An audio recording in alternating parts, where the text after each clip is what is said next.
Okay, let's get started. All right, today's lecture is going to be our final lecture related to oscillators. We're going to look at crystal oscillators. And actually, a lot of what we talk about today applies more generally to any kind of high Q resonator, especially mechanical resonators that you might use to build an oscillator. So first of all, a crystal oscillator, what does the schematic look like? It looks something like this.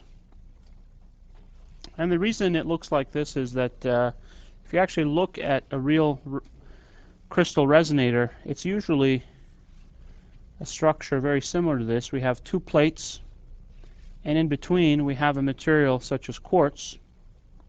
In fact, quartz is the material of choice for building crystal resonators. Quartz is a piezoelectric material, which means that if you apply a voltage between these two terminals, you get a mechanical displacement. So you can induce a mechanical oscillation to occur inside of this material. I should have brought in some nice examples. I have some crystals that I could show you. Maybe next lecture I'll bring them in. Or if you come to my office, I can show you some of these crystals. They come in different shapes and packages. For instance, a canned crystal might look something like this. The equivalent circuit for it looks like this. You basically can model each resonant mode with a series LCR circuit. There is a physical capacitor, which is just basically this parallel plate capacitor. Let's call this C0. We can call this L1, C1, R1. And because it has multiple modes of resonance, basically the harmonics, you have to model those as well. So this might be L2, C2, R2, which is the first overtone, maybe another overtone, and in fact there are an infinite number of overtones. Usually we're concerned with the fundamental mode. These are the overtones. And this is actually a physical capacitor, as we talked about.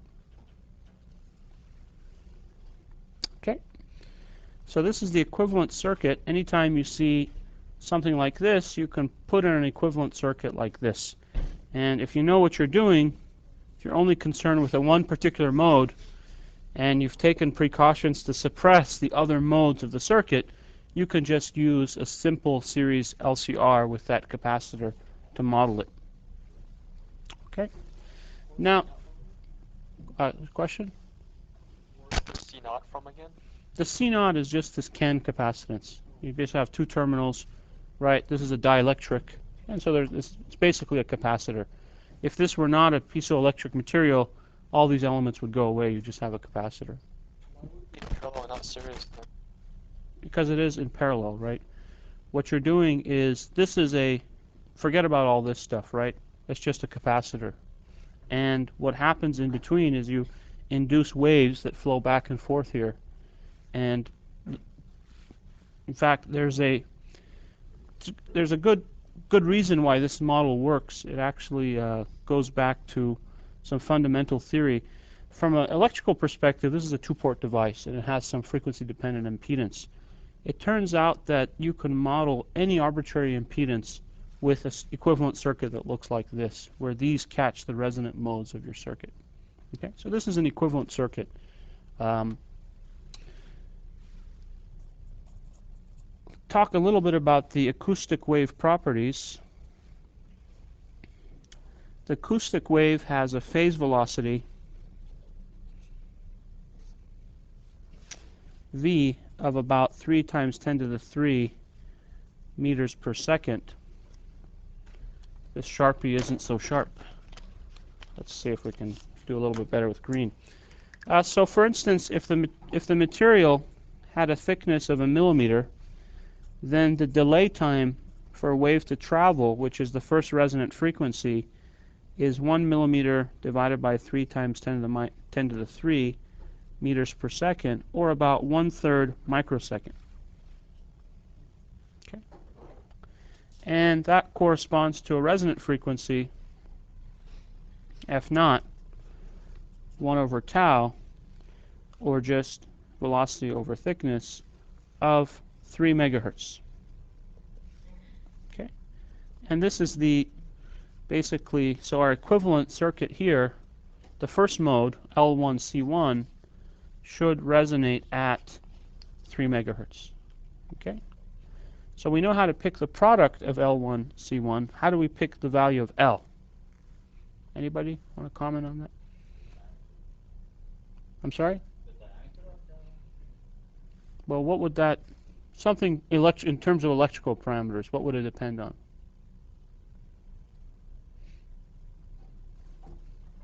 Is it the lead length of the device? If it's leaded, like you showed there? No, so don't confuse this equivalent circuit. This is an electric equivalent circuit for this, right? Right? Yeah, the Q of the circuit, right? So this is a resonant circuit. Product of LC tells us where it resonates. The value of L over R tells us what the quality factor is, right? Remember, this is a mechanical resonance.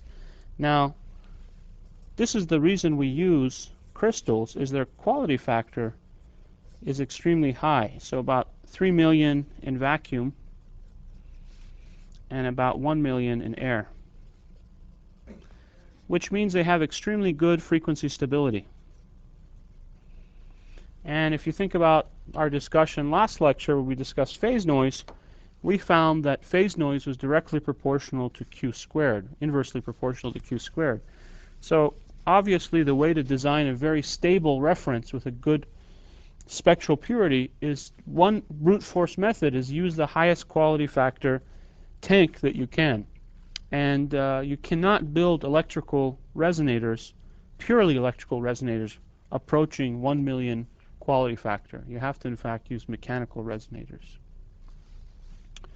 Now, one of the problems with this technology, with the quartz technology, is a frequency limitation, because the highest frequency you can go depends on the thickness of the material.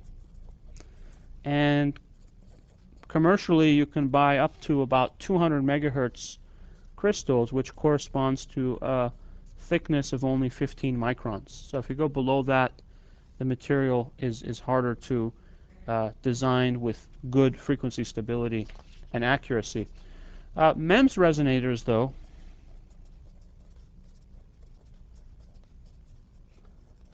have been demonstrated up to gigahertz frequencies with also very good quality factors. Okay? Question. Yes. Is there a low limit for the MEMS resonators? That's a good question. I mean, I don't believe so, because you can get even kilohertz range crystals, let's say for a watch. Below kilohertz, they probably start to get physically just too big. Okay, so let's look at some typical crystal values. Let me just say one thing. Yeah, that's all I'll say there. Okay, so let's look at an example. Let's say you go buy a crystal resonator and you find the fundamental mode has the following equivalent circuit: C0, L1, C1, R1. C0, let's say, is 3 puff. Okay, that's a very nice value because it is a physical capacitor. It's something you would expect. But look at the value for L1. It's a 1/4 Henry. Okay, this tells you this is not a physical inductor. It's actually a modeling parameter which models a mechanical resonator. It's, that's a huge inductor, right? C1 correspondingly is very small to give us a resonant frequency of 1.6 megahertz. And R1 is 50 ohms. So for this particular crystal, at resonance, at series resonance, the quality factor is 50,000. Okay?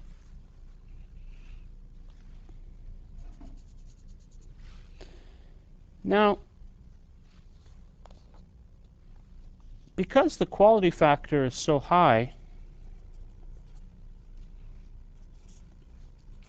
if we look at the rate of change of phase for the circuit, it's extremely abrupt. So we know that a series LCR circuit at very low frequencies, it just looks like a capacitor, right? And so the phase shift would be minus 90 degrees. For really high frequencies, it looks like an inductor, so the phase shift would be 90 degrees. Exactly at resonance, the phase shift is 0 degrees. And we know that it'll change smoothly from minus 90 degrees to plus 90 as we cross resonance. Now what's interesting is if you look at what frequency offset do you need to go to shift by 45 degrees, you'll find that it's omega s over 2q, where qs is the series resonant frequency. And you can also show, and we've discussed this before, that for a simple second order system, the quality factor is really the rate of change of phase with respect to frequency at resonance. So it's this slope times the frequency of resonance divided by 2. So this slope determines how quickly this changes. And that means that this whole delta omega, so that means that a 90-degree phase shift corresponds to only shifting the frequency by omega s over q, right? Because this is 1/2 of that, and delta omega is twice that distance. Well, because the quality factor is so high, we can see that delta omega over omega s, which is 1 over quality factor, can be extremely small. So if our quality factor is, let's say, 50,000 in this particular example, that corresponds to 20 parts per million. So the nice thing is that if you build a circuit with this, a resonator with this, it's going to have extremely good phase accuracy regardless of any kind of excess phase that you may have in your feedback loop.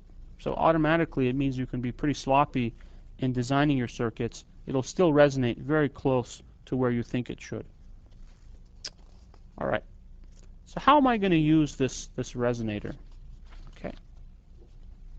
The question? Well, one important concept is that there are two modes. There's a series mode and there's also a parallel mode. Okay, so the series mode, if I think of this simple model for the circuit, the series mode would correspond to, let's say, resonance occurring through here. So omega s, we call the series resonant frequency, has a very small impedance. If this is very small, it looks like a short circuit, right? On the other hand, the parallel resonant mode is basically a frequency above omega s. If I go above omega s, that means that this starts to look inductive, this branch, and so I have an inductor in parallel with a capacitor, and it will also resonate at some mode.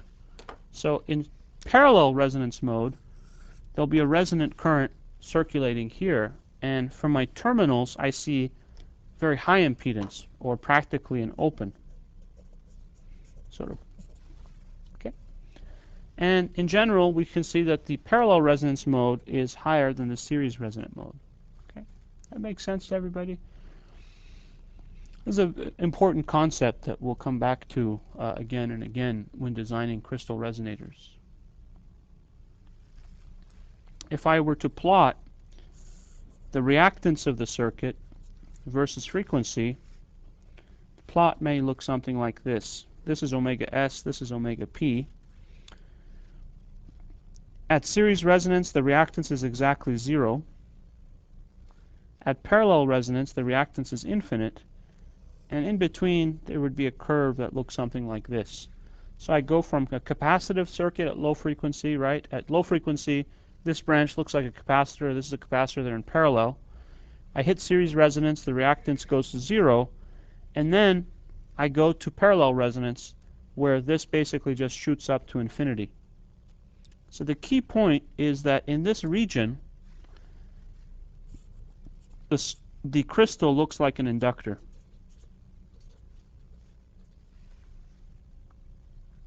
Okay? That means that to build an oscillator, all I have to do is replace my inductor with a crystal. So here's a Pierce oscillator, C1, C2, and I have an inductor here.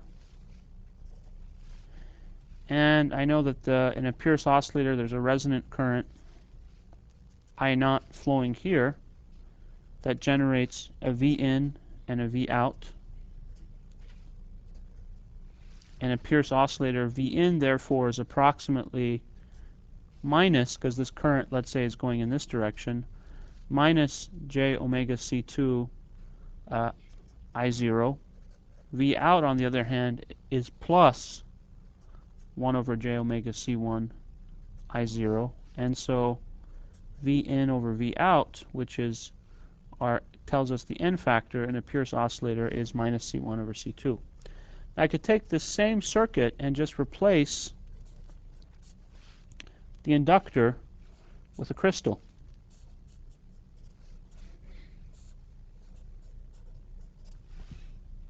And again, a resonant circuit will flow in this path, and it will oscillate just as you expect. The difference, though, is that the quality factor now is much better than you could achieve with an inductor. Okay? So I might have an on-chip inductor with a quality factor of 5 or 10. Go off-chip, I can get a more expensive inductor. Maybe I have a quality factor of 30 or 40. I use a crystal, I get a quality factor of 1,000,000. Right? You can't beat that. That means that you have to be really careful that when you build a circuit, you don't DQ the crystal. Right? And that, in essence, dictates what topologies you would or would not use. So if you think about the other, this is basically the Pierce is a grounded emitter. Think about a grounded collector or grounded base, and you'll find that both configurations will actually load the crystal with the transistor impedance. So we pick the configuration that has the least loading effects on the crystal. A question? Yes. So far we always have assumed that the Q of the inductor dictates the overall Q because it's much lower than the Q of the capacitors.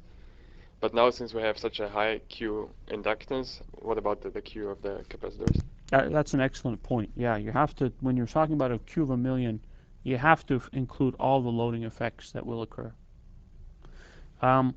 Capacitors generally have good quality factors, much better than inductors, but it depends on how you lay them out. So you have to be very careful that you lay them out in such a way that they have the minimum lead. Basically, the resistance of the leads doesn't DQ the capacitors. You also have to make sure that you use good quality materials for your dielectric, because the dielectric loss can lead to a reduction in quality factor. So the neat thing about this circuit is that the crystal can take on any appropriate value L effective. Say this is L effective, this is L effective, to resonate. So it's almost, you get it for free. You stick this crystal in there, it figures out what value inductance it needs to resonate with these guys. Loop gain's bigger than 1, it starts oscillating. Right? It seems too good, right? Now this would not be useful because at this point we don't know what frequency it's going to resonate at, right? It's going to be some frequency between omega s and omega p. But as I'll show you guys in a couple of slides, those frequencies are extremely close together. The series resonance and parallel resonance are almost right on top of each other. So in a very small, narrow range of frequencies, I can make this circuit oscillate. And so it's a very predictable frequency of oscillation.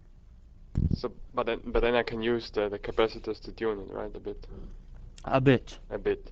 Yeah, So basically, I need to stay in the inductive part, right, of the that's slide you right. showed before. Yeah. Is there any difference, or is it?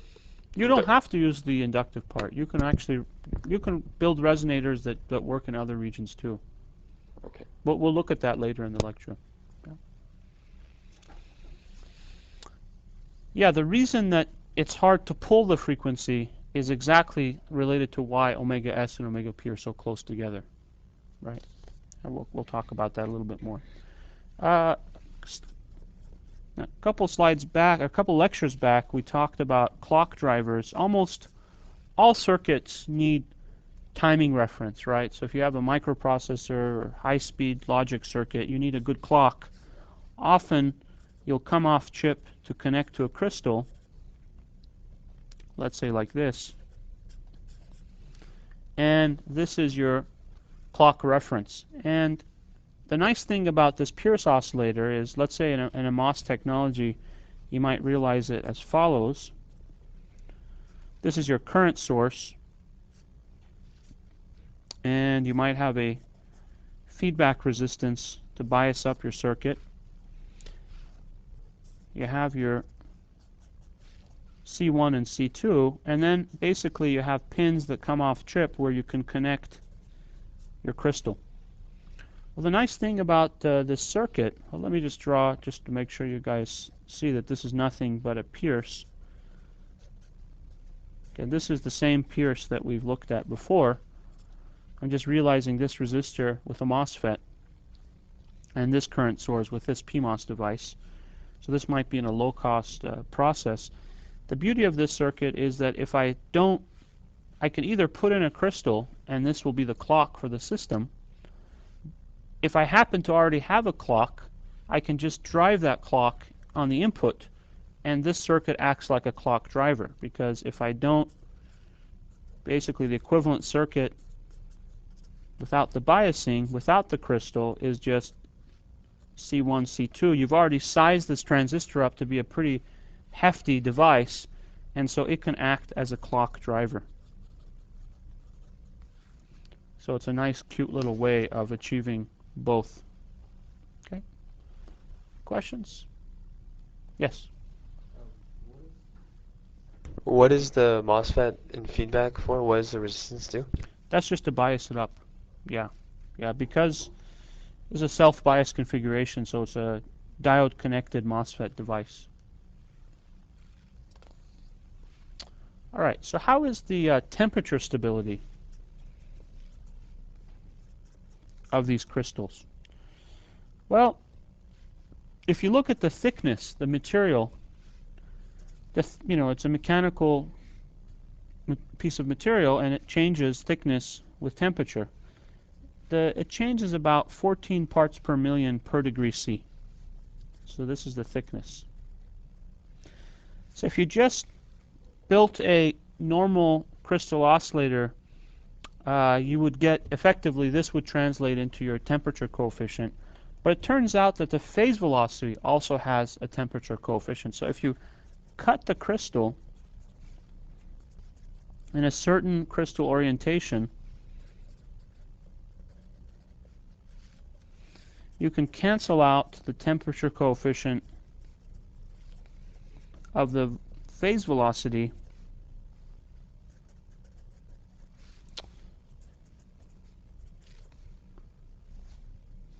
with the temperature coefficient of the thickness, so that overall, it's not a perfect cancellation, but your frequency stability becomes about 0.6 parts per million per degree C. That's pretty good. To give you an idea of what that translates into, 1 second per month translates to 0.4 ppm. So if you built a watch with one of these crystals, it would deviate about a second a month. Not too bad, not too bad. In terms of frequency stability, that's about 0.4 hertz in a megahertz. Give you another way of looking at that stability. It's interesting to translate this 0.4 ppm stability into, if into just a change in thickness. So if I have a 1 millimeter thick material, delta T would be 0.4 parts per million times T naught, which is 1 millimeter, and that's, so T naught is 10 to the minus 3, that's 10 to the minus 9, so it's 4 times 10 to the 10 minus 10, or just 4 angstroms. Corresponds to a change in about 2 atoms. So that's a pretty amazing amount of stability. Just take a couple atoms away from the thickness, and your frequency would change more than 0.4 parts per million. If you look at the frequency stability delta F over Fs over, let's say, a standard range, minus 55 degrees C to 125 degrees C, you'll find that people have engineered things, obviously, to work at room temperature. So this curve goes through a nice zero right around room temperature. And at the peaks, it's about 15 parts per million. And the average temperature coefficient over this range is about 0.3 parts per million per degree C. Okay. So what if you need to do better than this? What if, 1 second per month is too much? Well, one thing you can do is you can put your crystal in an oven. Just hold the temperature constant. That's an oven compensated crystal oscillator. And your oven would take about 1 inch cube, and this technique, something maybe in the military that you might use if you have all the money in the world and you're only building 10 parts, can get you down to 0.01 parts per million per degree C. Okay, I won't calculate how many fractions of an atom that is. More common is actually temperature compensated crystal oscillator. And this goes back to what Michael Mark pointed out, is we can use an external capacitor to basically tune the resonance frequency. So here I have a control voltage, say this is a varactor, and I'm going to pull the frequency of this circuit. So how do you come up with this voltage? Let's write a few words down. We're going to use a varactor in series, let's say, with a crystal, and vary the varactor voltage to vary the capacitance with temperature.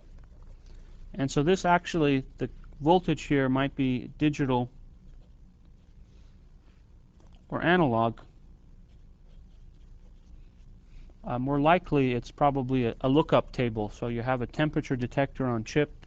It detects a local temperature, looks up in a table and says, okay, I need a voltage of 0.7 volts for this temperature to compensate. And at the end of the day, you can get pretty good compensation on the order of 0.05 parts per million per degree C. Okay. Incidentally, the same kind of techniques can be used with MEMS resonators. When people initially designed MEMS resonators, one of the concerns was that you cannot get the same temperature stability that you can get with a crystal resonator. But using the same kinds of techniques, you can actually, digital comes for free, so the logic to implement this might just be a tiny little area on your chip, and so you can compensate for that, for those variations.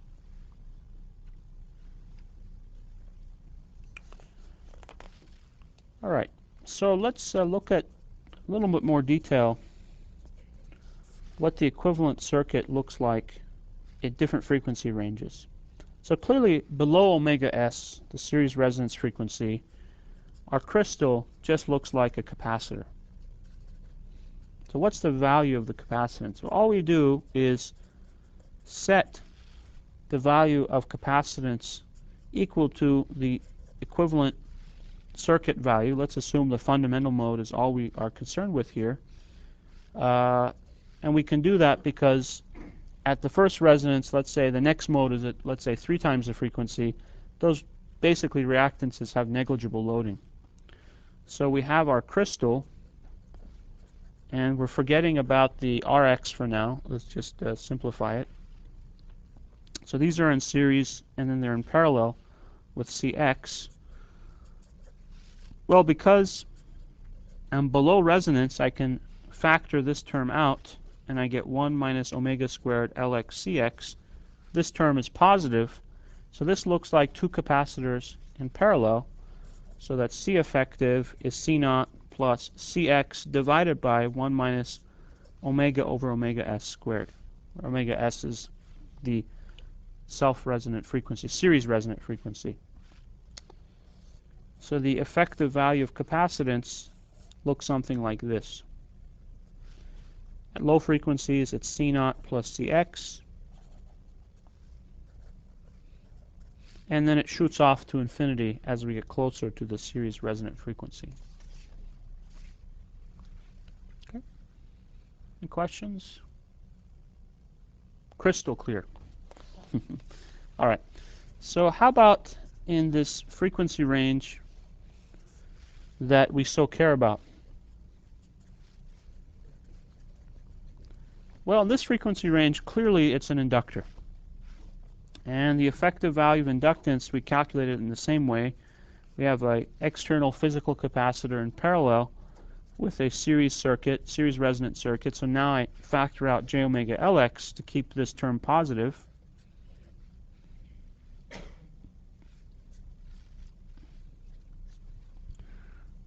And so you can now easily see that the value of effective inductance is this inductance, which is reduced by the effect of this capacitance.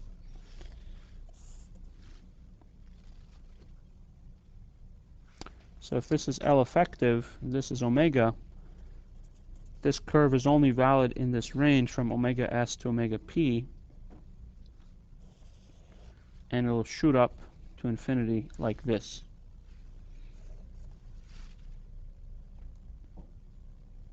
So the crystal displays L effective from 0 to infinity henries in a finite frequency range. And that justifies that for any C, the crystal will resonate somewhere in range omega s, omega p. Okay. Now, question. Yeah. So what about the? I mean, I have different values of L depending on which frequency I resonate. But what about the Q of the resonance circuit then on across along the whole? Yeah. Well, what I'll show you entirely is this is an extremely small range of frequencies, so the quality factor changes very little in this range. Okay. So, using this equation, basically plug in omega p into this equation.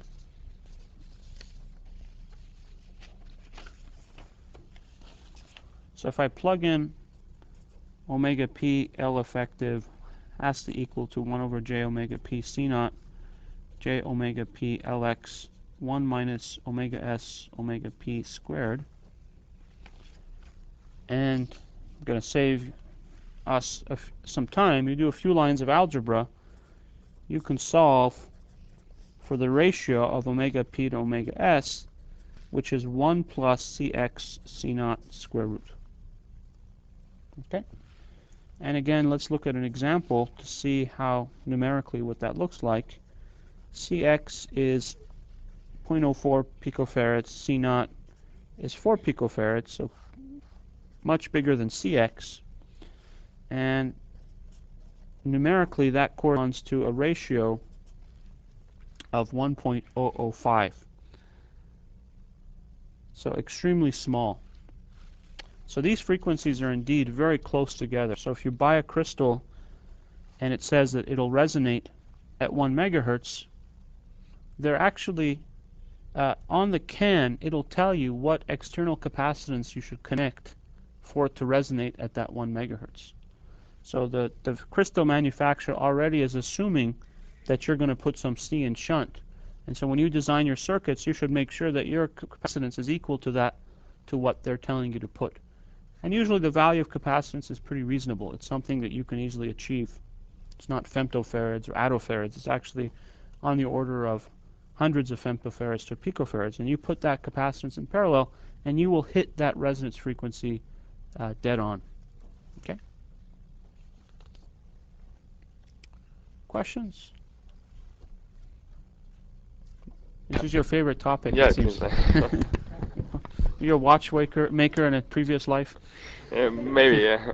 Maybe I'm becoming one. No, but just to go back, so with the capacitors I attach, basically, Yeah. I can choose any frequency between omega B and omega S. That's right. Without any difference in, say, Q or anything with Yeah, the oscillator. Yeah, because this is such a small range, the quality factor is going to change less than 1%, right? All right. So let's actually look at the yeah, so one way to choose it is to actually look at the manufacturer's data sheet, and they tell you if you want to hit this frequency, which is some very well-known reference frequency, you should choose an external capacitance of, let's say, 1 picofarad. So you would design a circuit that loads it with 1 picofarad, and you'll hit that reference frequency. All right, so let's look at the losses, which are actually really important because they ultimately will DQ our circuit. So let's go back to this Pierce oscillator. Again, we're looking at the Pierce because it's a popular topology, but by no means do you have to design a oscillator that looks like this. The equivalent circuit is Rx with JXC here. Again, C1, C2, this is our transistor. And what we'd like to calculate is the effective impedance ZL prime. Because I need to find my loop gain, so I need to multiply GM by ZL prime to design my crystal oscillator. So X1 is just the reactance of this capacitor. It's minus 1 over omega C1. X2 is likewise minus 1 over omega C2. And the reactance JXC corresponds to the reactance of this crystal, which is just J omega L effective. Okay? So ZL prime is this, and to first order, it's this impedance in parallel with impedance if we neglect the effects of R pi. So that means that it's the product of JXC1 times this impedance, which is Rx plus JXC plus JX2, which is this guy, divided by the sum, Rx plus JXC plus JX1 plus JX2. Right? Well, this denominator term is quite nice because in resonance, remember, where's the resonant current flowing? Resonant current flows in this loop. That means that this element, JXC, is in resonance with a series combination of C1, C2. So all of this is identically equal to 0 at resonance. Okay. Also, if I look at the numerator, that means that JXC plus JX2 is equal to minus JX1. So I can substitute minus JX1 in the numerator.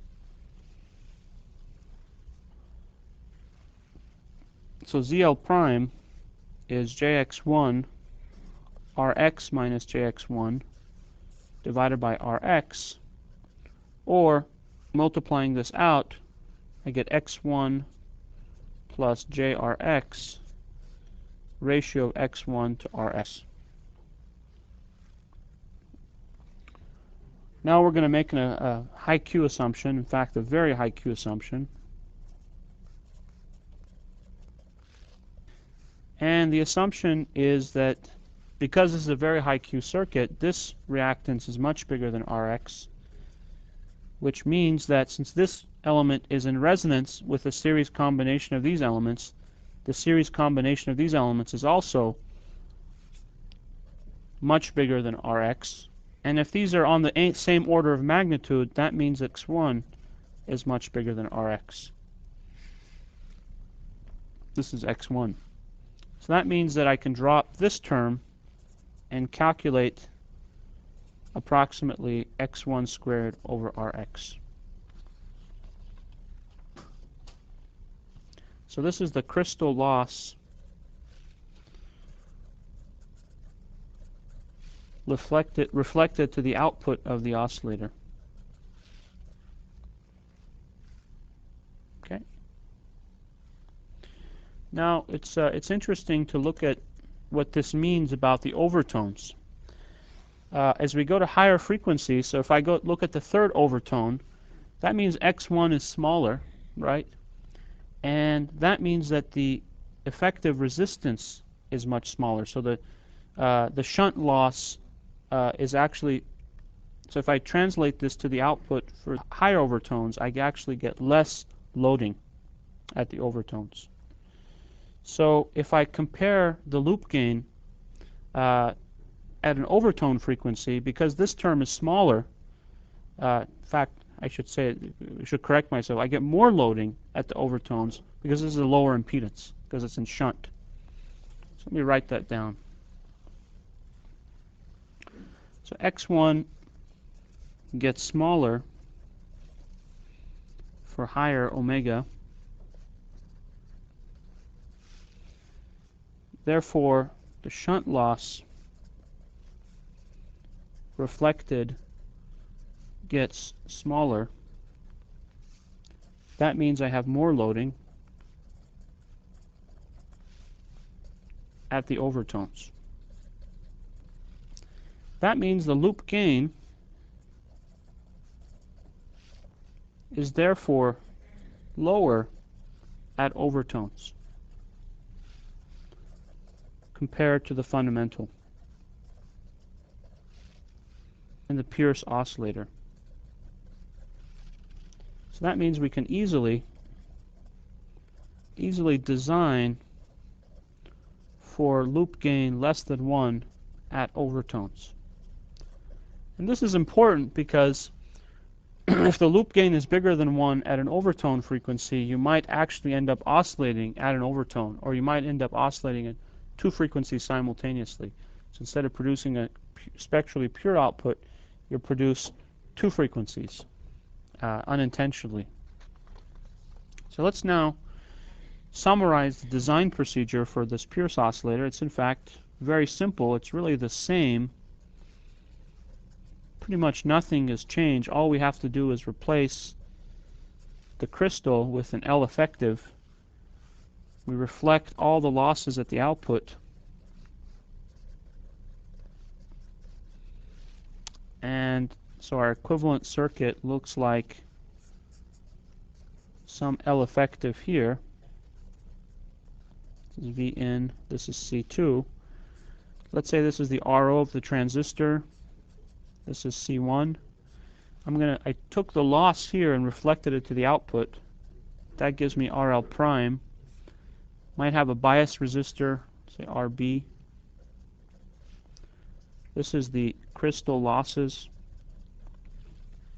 And so the total loop gain is GM of this transistor times RL, which is a parallel combination of all these resistors, times a feedback factor divided by N, which is C1 over C2. And RL is RL prime in parallel with RB, in parallel with RO, and so on and so forth. Same equations as before.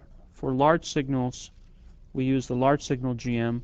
We know in steady state the loop gain is 1,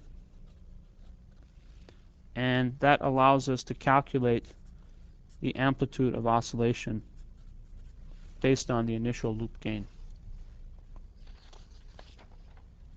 Okay. Any questions about designing crystal oscillators? Of course. No, I was just wondering, so if I intentionally want to oscillate on an overtone or on a higher order frequency, I can design my loop somehow that I get a loop gain lower than 1 at the fundamental and higher than. That is definitely possible. And it's a little bit difficult with the Pierce. With the Pierce, you can play some tricks. You have to introduce an external tank to kind of artificially kill the loop gain at low frequency and allow it to get high at the frequency of interest. But you're going to end up loading the circuit a little bit. We'll look at another circuit that has less loading. Yeah, we'll get to it. All right, so one of the issues with crystal oscillators is simulation. It's not easy to simulate a crystal oscillator. And the reason for that is if we go back and look at our second order system, we found that we had poles on this circle with radius omega naught. Stay omega, this is sigma. And as we applied our loop gain, we end up with poles in the right half plane. And this distance, sigma 1, basically determines the growth rate of our initial disturbance. So some initial disturbance causes the envelope to grow, and this growth rate is related to sigma 1. So sigma 1, let's call it 1 over tau. Tau is q over omega naught 2 a loop minus 1. And so for a typical case, let's say I've designed my circuit to have a loop gain of 3. Well, that means that tau is q over omega naught. Immediately you see the problem. If q is equal to, let's say, 1 million, that implies you have to simulate 1 million cycles, 1 million RF cycles, just to see an amplitude growth by a factor of e.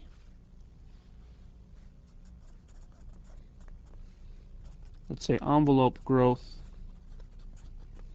by a factor of e, which is about 2.71. So that means that you're going to need several million, tens of millions of oscillations before you actually get to steady state. And so that's, you're going to upset a lot of people using the same computer if you simulate this thing more than once. So there's some options to get around this.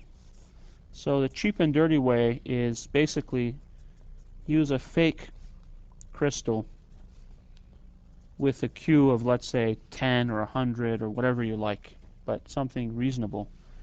And you have to be careful. You have to keep Rx the same,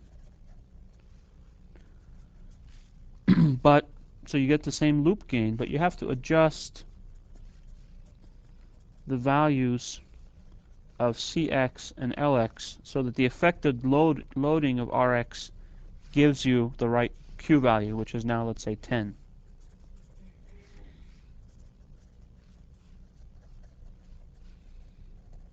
Okay.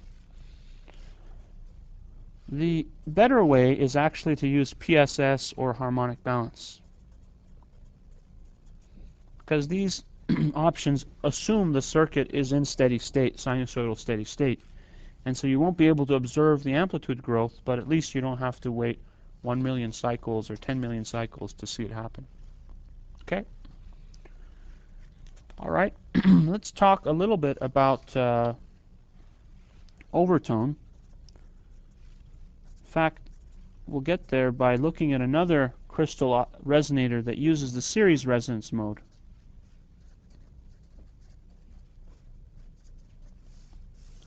And the idea is that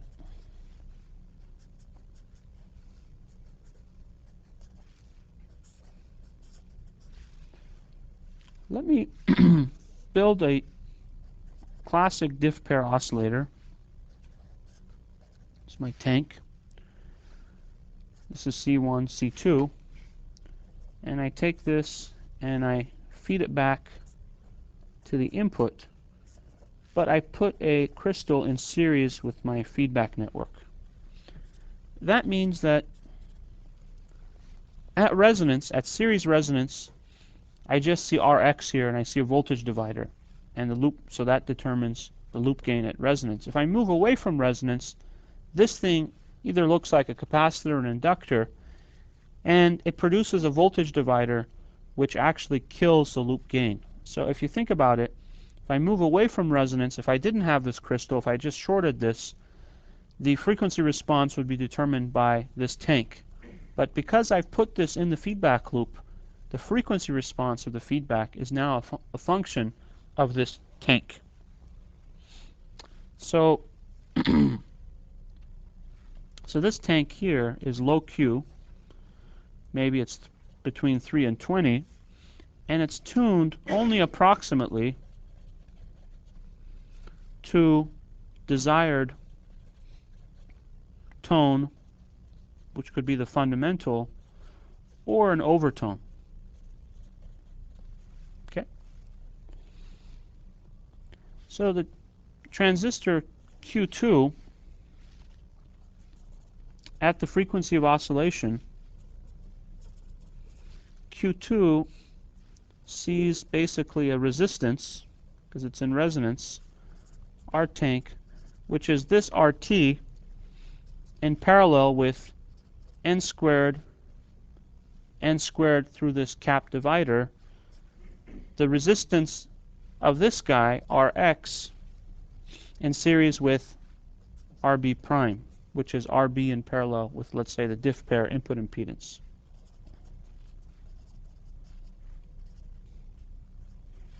Okay? And N, as before, is just our capacitive transformer feedback factor, and Rx is the crystal loss.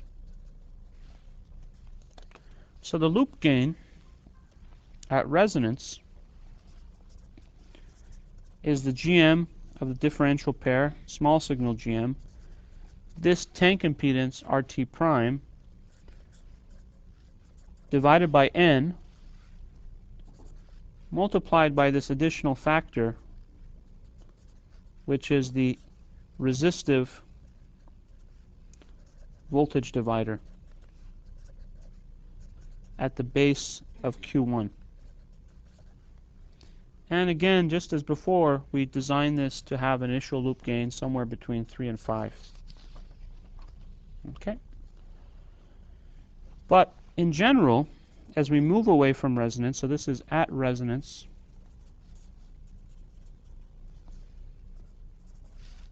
in general, the loop gain as a function of frequency, same GM, tank impedance,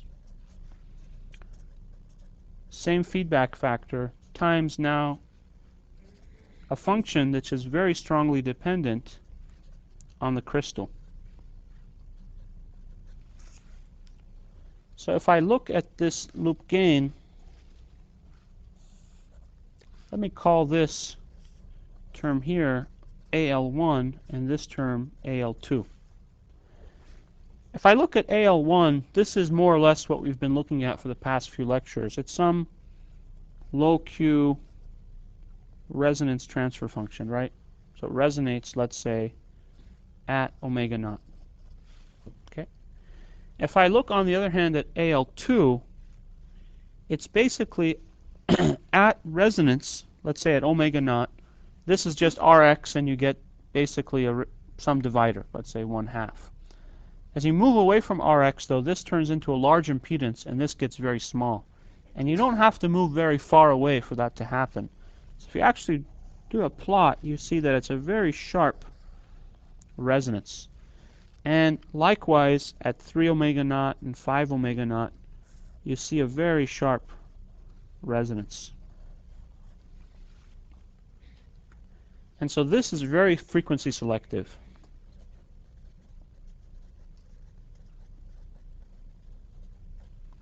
Whereas this is not. This is only coarse.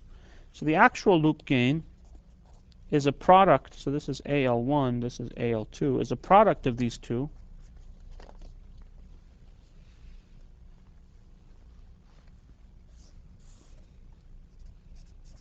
So the actual loop gain will look something like this. Let's say this is 1. The overtones now have a loop gain less than 1. This is somewhere between 3 and 5. And you can see that in this case we've selected our fundamental mode. And because the frequency, the feedback factor, the loop gain is so frequency selective, this will also have very good frequency stability. It will not oscillate at any frequency except the frequency that it likes to oscillate at. And so it has a good noise rejection. Now you can see how you might design an overtone mode oscillator. What you would do is you would take, again, that very selective response and now center your tank around, let's say, 3 omega naught. And so when you multiply this out, what you get is something that looks like this, where now this is 1 and this is something like 3 to 5. So now the loop gain is bigger than 1 only at one frequency. That's at the frequency of that I desire, which is 3 omega naught, and I've suppressed the fundamental mode. Okay? Questions? Good. All right, so now another fundamental question comes to mind is, so you have these crystal oscillators, they're very nice, but their frequency doesn't go beyond, let's say, a couple hundred megahertz. So one option is you go use MEMS resonators, right? But MEMS is an add-on. It actually doesn't really exist today. In a year or maybe a couple years, you'll have the option of maybe using MEMS resonators with a standard process. But again, it's going to be much more expensive. So if you want a low-cost solution, you need some way to synthesize a higher frequency. So what we'd like to do is we'd like to somehow go from frequency on the order of 10 megahertz or so and somehow drive, let's say, the LO of our system. This gives us precision, right? We need to be able to, we need two things. We need a precise frequency reference, right? So when I tell you let's communicate at a frequency of 1.001 gigahertz, somehow you guys have to be able to synthesize 1.001 gigahertz. If you build an LC tank, there's no way you're going to hit that resolution. It's going to be moving all over the place. So you need a precision. You also need low phase noise, because even if you guys somehow or another, using an atomic clock, manage to get your LC tank just tuned to 1.001 gigahertz, and then you leave it alone, it's going to start moving around like crazy, right? It's not stable. So that means that basically we need it to be precise, we need it to be stable over temperature and process, let's say. We also need low phase noise. We talked about phase noise last lecture. The phase noise that you would get out of a low Q oscillator often is too high to use in especially narrowband circuits. We had the issue with spectral leakage. We also had the issue with reciprocal mixing. And we somehow need to generate this, so we need to generate a reference quickly. That's because for a whole host of reasons, you might want to change the frequency at which you're communicating at. You might want to change your channel, right? You're at 1.001 gigahertz, you might go to 1.002 gigahertz, and you want to do that quickly. That might be because you're using frequency hopped method of avoiding interference with other people, or it just might be you need to move to another channel because there's too much interference on a given channel. So we need a mechanism that lets us take this precise frequency and somehow control this oscillator. Yes? Does the high impedance of MEMS resonators hurt their application for oscillators? Not for oscillators, no. It hurts them when you try to use them as filters, but for oscillators it actually helps. Alright, so the way we do this, the most popular way to do this is to use a phase lock loop.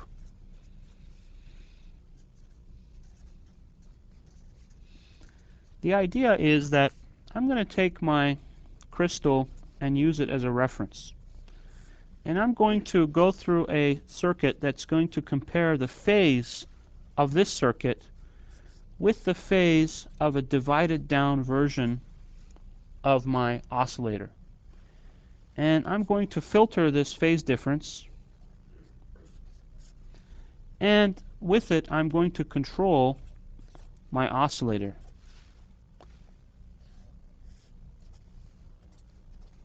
Okay, so this is a feedback loop. So this is a phase feedback loop.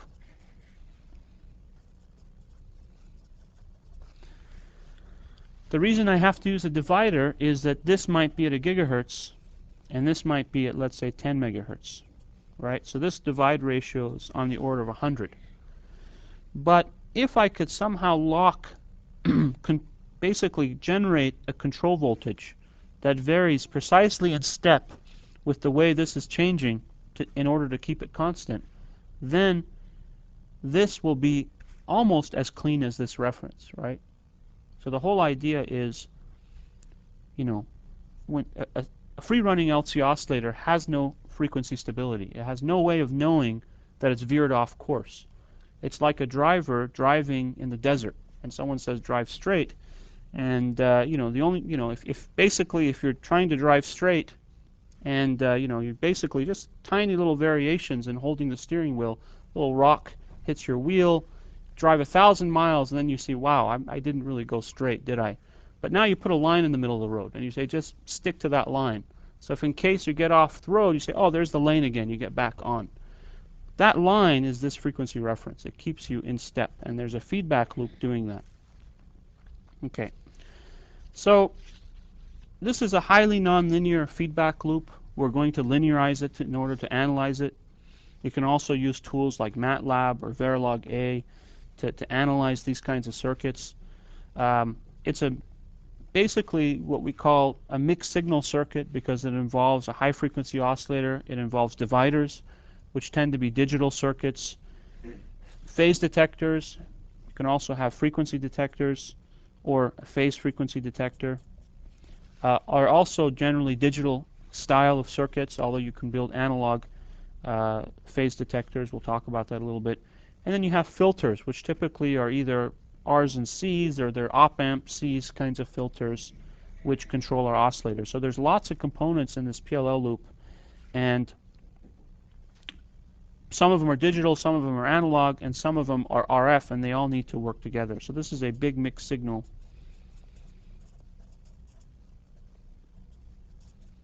design.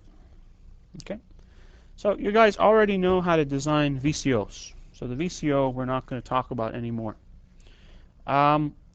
We'll focus on a couple of blocks. Focus on phase detectors because most of you probably don't know how the phase detectors work. So let's spend a little bit of time with the phase detection.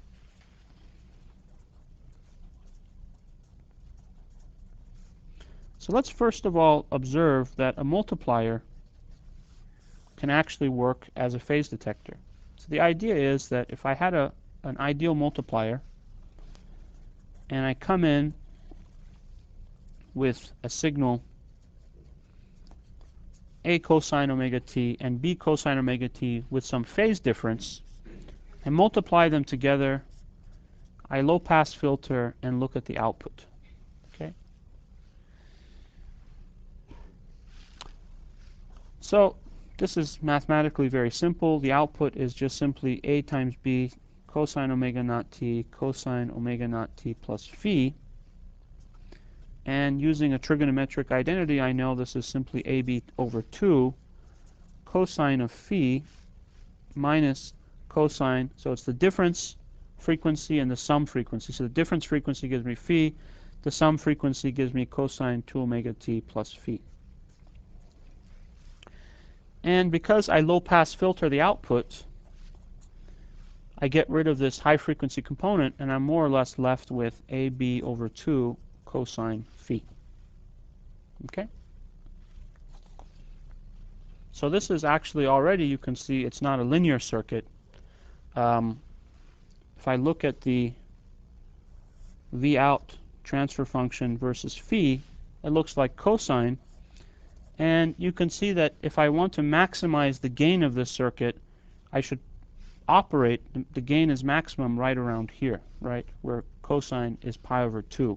In other words, the slope, small signal slope of this circuit varies depending on where you operate it. Best point is right here, and that's pretty clear. We define KD, which is our linearized gain, which is the slope of this transfer characteristics. It's minus AB over 2 sine phi, the phase difference. So the best gain occurs for phi equals to pi over 2. And at that frequency, the gain is basically AB divided by 2. This is sometimes called a quadrature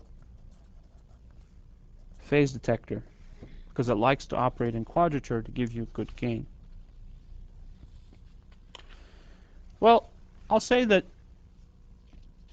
this style of phase detection is really only used at really high frequencies. If you're locking to an optical source or you're building a really high frequency loop, you might use a multiplier.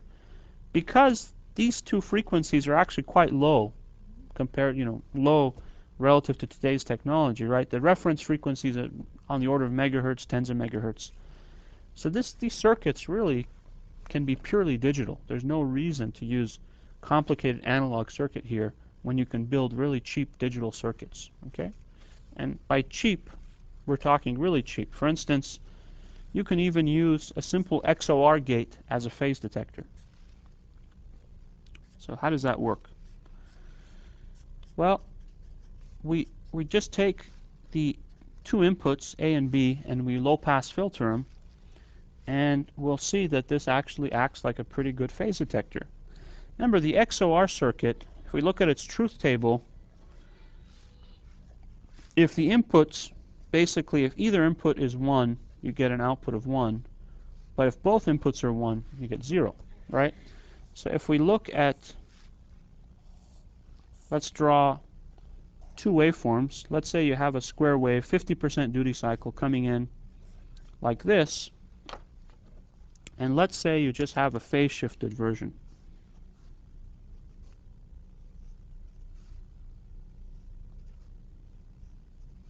So let's say that this version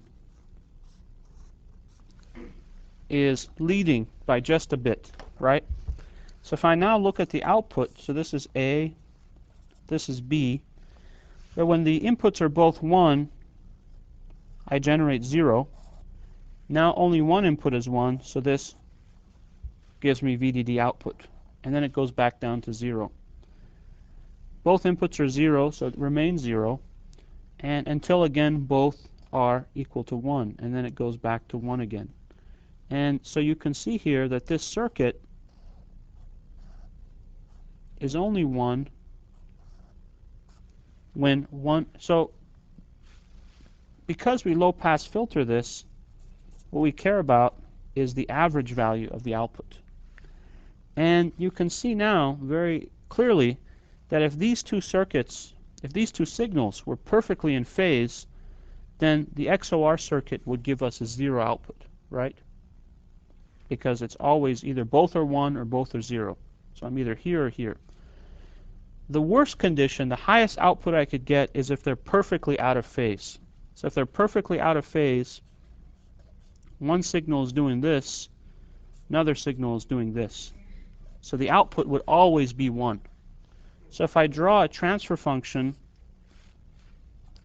V out over here versus the change in phase delta phi, then for 180 degrees phase shift, the output would rail at VDD. For 0 degrees phase shift, the output would be 0, and for any other difference, the output would lie on a line somewhere between 0 and VDD. So this simple circuit is actually a very simple, nice, cheap phase detector. Okay? Debo, you have a question? So, what's the use of the low-pass filter? Without the low-pass filter, you'd have all sorts of higher-order harmonics, right? You'd have to do a... So you think about the Fourier series of this. And since this is low frequency, you will see second harmonic, third harmonic. So you're suppressing all those harmonics. Remember, what you really want here is a constant voltage. Not constant voltage, but you want a voltage that tells you how far the phase shifts are off. So you can filter this, get rid of the high-frequency noise in this signal, and then apply this to the control line to pull the phase of your VCO to correspond exactly to the phase of your reference. Okay? Christian? That circuit by itself can only tell you if the phase is positive, though, right? I mean, if the phase was negative, wouldn't it pull the signal in the wrong direction? That's right, but it turns out that there's a problem with this in that the slope basically changes. As you go beyond pi, the slope then goes the other direction, and so the gain of the feedback loop changes.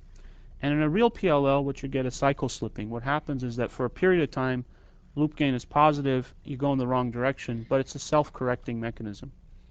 So even if you start out with the wrong direction, it will basically slip into the right phase. And so it's a very again, I should emphasize, a very nonlinear circuit until you get the phases very close. Once the phases are very close, it all acts like a small signal circuit, and the analysis that you do applies. Okay? Kevin? So, are there any advantage to using the mixer for phase comparator then? Not really. The mixer also is less linear than this, than this kind of mix. The mixer is only useful if you want to go to high frequencies, essentially. And we don't have high frequency.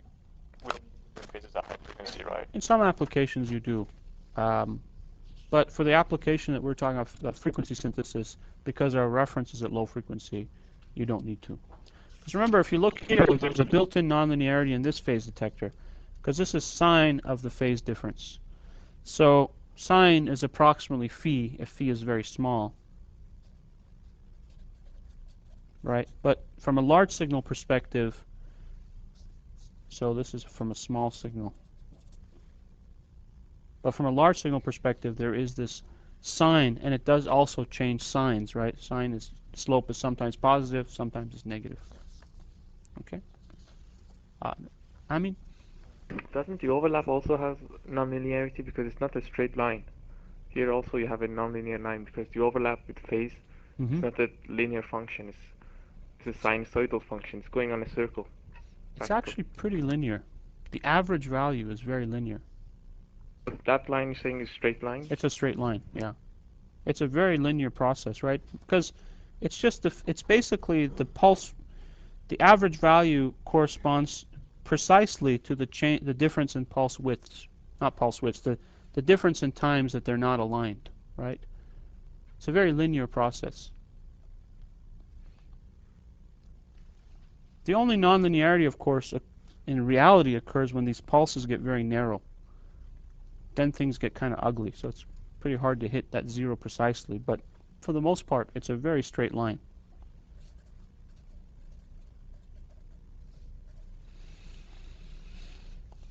Okay, so so that gives you a little bit of insight into the phase detector. Let's see how this circuit actually works. I forgot to tell you guys how we synthesize a frequency programmably. So the beauty of this circuit is that, first of all, given a reference, I now have a high gigahertz signal. So this reference is in megahertz. I have a gigahertz signal that's very stable. We'll show you guys, probably next lecture, that it also has very good phase noise. Turns out that within the bandwidth of this PLL, I can clean up the phase noise of this guy.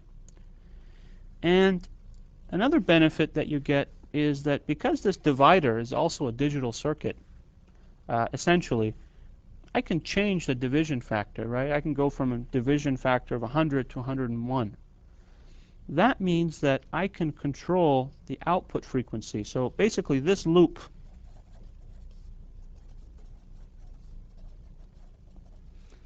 is locked when locks the output frequency divided by n to f ref.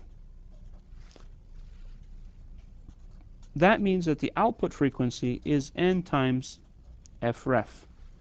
And since it's relatively easy to change the divide by an integer, that means that I can also easily achieve, let's say, n plus 1 times f ref. So I can control the output within a resolution of exactly f ref. Right? By changing the division ratio by just 1, the output changes by f ref. So now not only have I devised a scheme for creating a simple, stable frequency at gigahertz, I can also program its frequency with a resolution of f ref. Okay? So let me give you an example. Let's say you want to build a GSM cell phone. And the channel spacing is 200 kilohertz. Okay? So that means that the cell phone needs to wake up, listen to a control channel, and then hop to a given channel. So this is channel 1, 2, ... And so let's say, let's use a numerical example. Just for simplicity, let's use a gigahertz. So I have 1,000 megahertz, and my channel spacing, delta f, is equal to 200 kilohertz, or 0.2 megahertz. So f naught over delta f is equal to, basically, 10,000 divided by 2. Is that right? Or 5,000. Okay? So that means that I should choose a reference. If I have a crystal, let's say at 10 megahertz, what I'll do is I'll divide it down by 5,000 to create a 200 kilohertz signal, and then I'll go into my PLL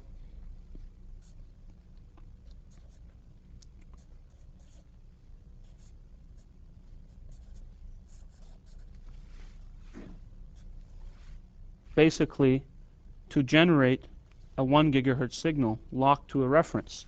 Now if I want to change the channel from channel 1 to channel 2, all I have to do is divide this division factor by from 5,000 to 5,001, and then the output will jump to the next channel. Okay? So this is a very convenient way of synthesizing a frequency, and we'll continue with this discussion next lecture.